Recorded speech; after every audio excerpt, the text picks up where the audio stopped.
செஞ்சு கொடுத்துருவாரு கண்டிப்பாக. எவ்வளோ நேரம் நம்பி இருக்கிறோம்? மனுஷன் 25 வருஷம் நம்பி இருந்தார.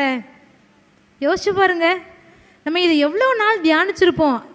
நம்ம டெய்லி ரியலைஸ் பண்ணணும், ஒவ்வொரு நாளும் ரியலைஸ் பண்ணணும். அப்படி ரியலைஸ் பண்ணி கர்த்தரை நம்ம நம்பி இருக்கிறோமா? இப்படி நம்பி இருந்துட்டோன்னா ஒருத்தர் உங்கள் மேலே கை வைக்க முடியாது.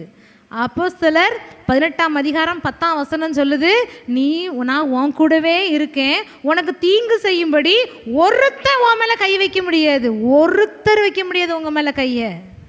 என்ன செஞ்சா? அவரை நம்பி இருந்தோம் அப்படின்னா ஒருத்தர் வைக்க முடியாது. தாவீது மேலே யாராவது கை வச்சாங்களா?